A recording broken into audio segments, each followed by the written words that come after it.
और जम्मू कश्मीर आरक्षण संशोधन विधेयक 2023 इस पर इस सदन में जो बहस हुई है, इसका जवाब देने के लिए मैं खड़ा हुआ। मुझे एक बात का आनंद भी है और हमारी संसदीय प्रणालिका के लिए अच्छा भी है कि किसी ने इस बिल के तत्व का विरोध नहीं किया है। इस बिल के हार्द का विरोध नहीं किया। मान्यवर, लगभग 6 घंटा चर्चा चली और कांग्रेस के श्री अमर सिंह से लेकर अधीर रंजन जी तक 29 वक्ताओं ने अपने अपने तरीके से विचार व्यक्त किए, मगर बिल के उद्देश्यों के साथ बाय एंड लार्ज सभी ने सहमति व्यक्त की। ये मैं सभी का धन्यवाद करना चाहता हूँ।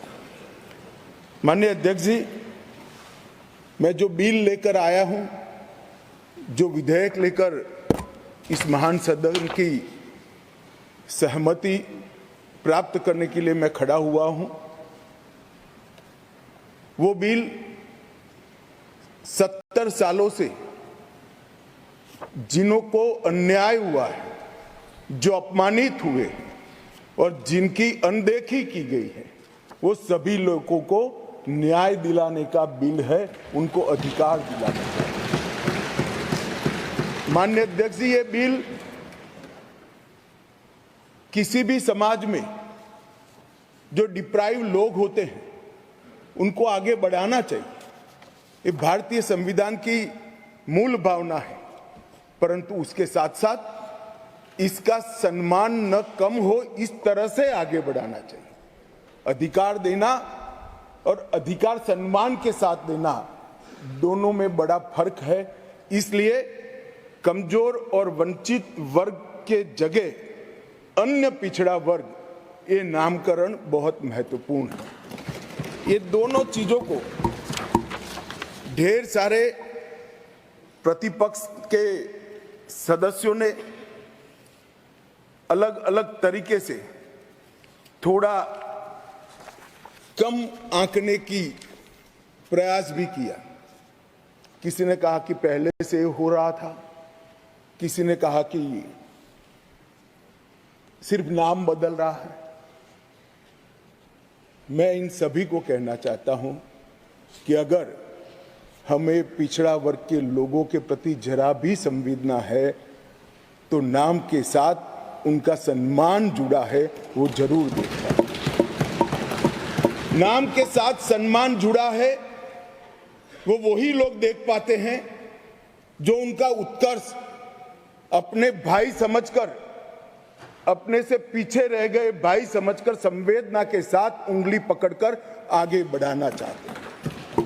वो लोग इसका नाम नहीं समझ सकते जो इसका वोट बैंक के नाते उपयोग कर कर, अच्छे लच्छेदार भाषण देकर राजनीति में वोट प्राप्त करने का जरिया और साधन समझते हैं।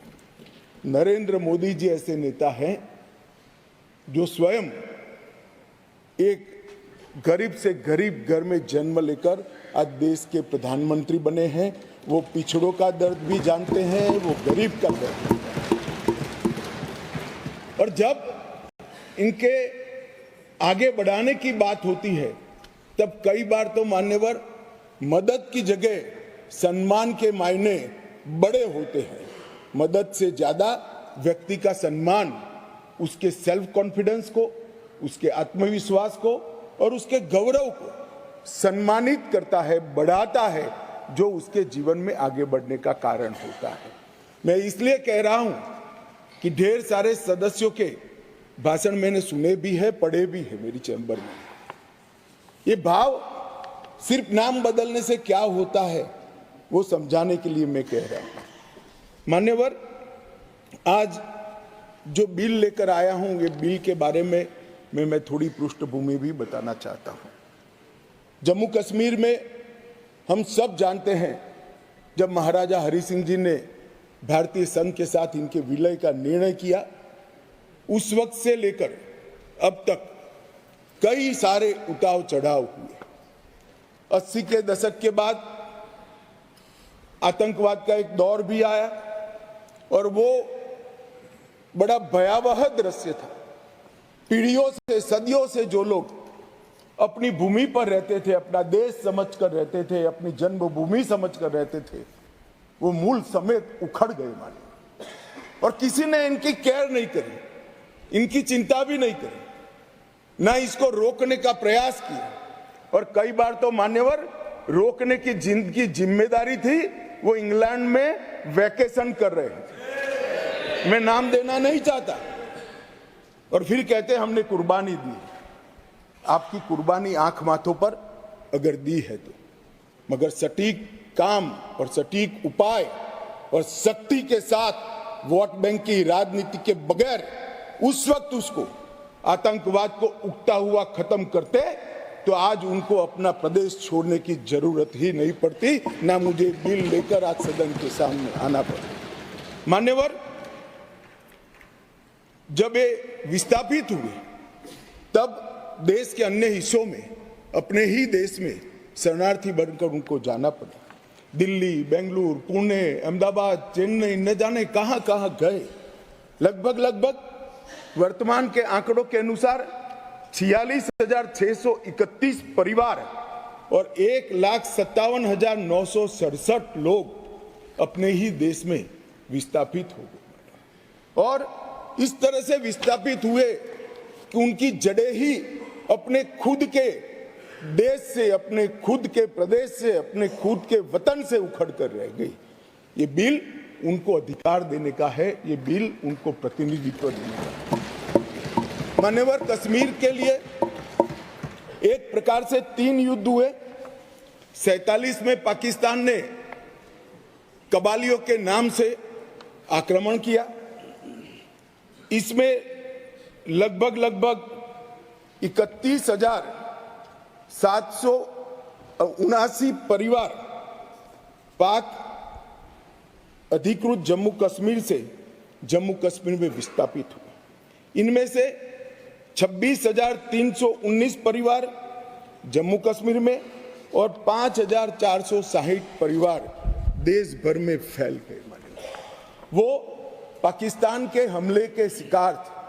इसके अतिरिक्त 1965 और 1971 में भी युद्ध हुए, उसमें और 10,065 परिवार विस्थापित हुए और कुल मिलाकर 48, 65 और 71 ये तीनों युद्धों में मान्यवर 41,844 परिवार विस्थापित हुए। ये विस्थापितों की स्थिति के बारे में मैं बाद में बात करता हूं, परंतु ये बिल है वो उनको अधिकार देने का बिल है, ये बिल उनको प्रतिनिधित्व देने का बिल है। आज वो लोग ऐसी स्थिति में नहीं है कि वो चुनाव लड़कर वहां की असेंबली में बैठ पाए। जो कहते हैं क्या हुआ धारा 370, कहां हुआ 5 और 6 अगस्त। 5 और 6 अगस्त 2019 में ये हुआ कि इनकी सालों से न सुनने वाली आवाज नरेंद्र मोदी जी ने सुनी और आज उनको अधिकार मिला। मान्यवर, जिस 5 और 6 अगस्त का बिल 2019 का कुछ लोगों को जूते में पड़े कंकर की तरह खटकता है, उनको मैं बताना चाहता हूं, इसी बिल का हिस्सा था न्यायिक डिलिमिटेशन। ये एक शब्द नहीं है, 2 शब्द जोड़कर बना है, क्योंकि पहले जो डिलिमिटेशन हुआ था वो इस तरह से था, एक कॉन्स्टिट्यूएंसी यहां बनी है और दूसरा ये वो कॉन्स्टिट्यूएंसी का हिस्सा 15 किलोमीटर दूर है। क्यों? क्योंकि मुझे चुनाव जीतना है। इस तरह से डिलिमिटेशन हुआ। ये डिलिमिटेशन के सामने मैंने जानबूझकर एज अ लेजिस्लेटर न्यायिक डिलिमिटेशन लिखा था, वो आज मैं सदन को बताऊं।